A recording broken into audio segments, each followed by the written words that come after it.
নমস্কার বন্ধুরা, মুনমুনের পাঁচফোড়ঙ্গে সকলকেই স্বাগত। আজ আমার পাঁচফোড়ঙ্গে বানাবো জন্মাষ্টমী আর রাখি পূর্ণিমা স্পেশাল মালাই পেড়া, যেটা ভীষণই টেস্টি আর একবার বানালে বারবার মনে হবে এই মিষ্টিটা বানিয়ে খায়। আর আজকের রেসিপি আপনাদের ভালো লাগলে ছোট্ট করে একটা লাইক করে দেবেন আর অনেক অনেক শেয়ার করে দেবেন। আসুন শুরু করি মালাই পেড়া। আমি এর জন্য নিয়েছি আমুলের পনির 200 গ্রাম, আর আপনারা এই পনির বাড়িতেও তৈরি করে নিতে পারেন। প্রথমেই যেটা করছি, পনিরটাকে বেশ ভালো করে দেখুন আমি গ্রেট করে নিচ্ছি। আর যখন গ্রেট করবেন তখন দেখে নেবেন যদি একটু শক্ত শক্ত ভাব থাকে সেগুলো হাত দিয়ে আর একবার গ্রেট করে নিতে পারেন। এখন আমি একটা নিলাম ননস্টিকের ফ্রাই প্যান, সেখানে প্রথমেই নিয়ে নিচ্ছি যে গ্রেট করে রেখেছিলাম পনিরটা। আর এখন কিন্তু আমি গ্যাস স্টোভে বসাচ্ছি না।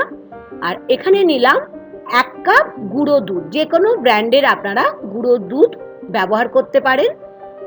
বেশ ভালো করে প্রথমেই গুঁড়ো দুধের সাথে যেটা করেছিলাম সেটাকে মিশিয়ে নিচ্ছি। এর জন্য কিন্তু আমাদের কোনো ক্ষীর বা খোয়া কিছুই লাগবে না।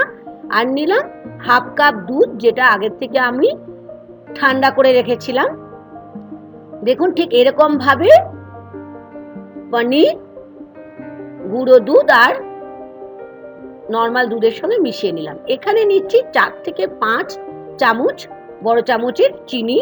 মিষ্টিটা কিন্তু আপনারা অবশ্যই আপনাদের স্বাদ মতো নিয়ে নেবেন, তবে আমি এখানে 4 থেকে 5 চামচ নিয়েছি। চিনিটাও ঠিক দেখুন এরকম করে আমরা মিশিয়ে নিচ্ছি। এই মিষ্টিটা কিন্তু এতই টেস্টি হয় আর এত সহজে হয়ে যায়, মাত্র 10 মিনিট লাগবে এই মিষ্টিটা বানাতে। আমি এখন গ্যাস স্টোভটা অন করে দিলাম আর ফ্রাই প্যান যেটাতে রেখেছিলাম সবকিছু মিশিয়ে পনির, দুধ আর গুঁড়ো দুধ আর চিনি সেটা বসিয়ে দিলাম।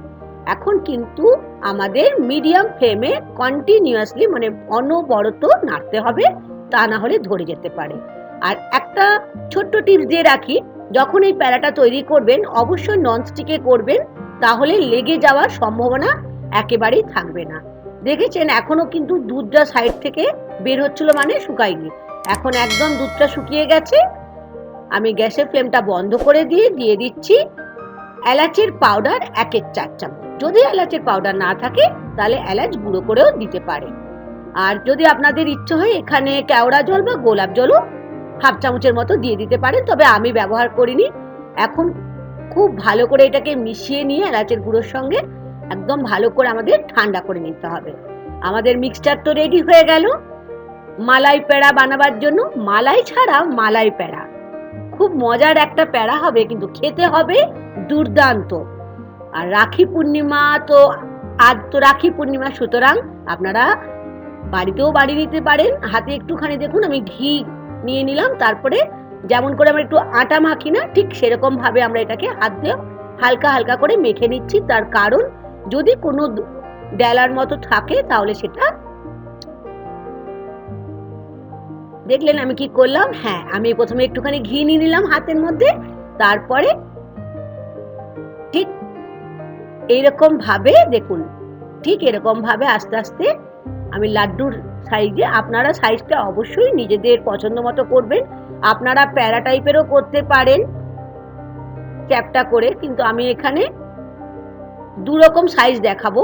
একটা গোল মানে কাঁচা গোল্লা টাইপের যে সাইজটা, এটা দেখাচ্ছি, ঠিক এরকম করে করে নিলাম। আর এখন আরেকটা দেখাচ্ছি, দেখুন এটা লম্বা ভাবে নিচ্ছি।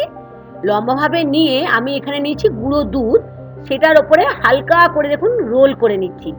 বাচ্চাদের তো ভীষণই ভালো লাগবে, শুধু বাচ্চা কেন বড়দেরও কিন্তু ভীষণ ভালো লাগবে। একবার কিন্তু বানিয়ে খেতে হবে। আর একবার যদি বানান এই রেসিপি মানে এই মালাই পেড়া, বারে বারে কিন্তু মনে হবে বানাই, কারণ এটা তো মাত্র 10 মিনিট লাগবে। কোনো গেস্ট আসুক বা কোনো অকেশনে ইচ্ছে হলো একটু মিষ্টি খাবেন, একটু ডেজার্ট হিসাবে বানিয়ে নিতে পারেন।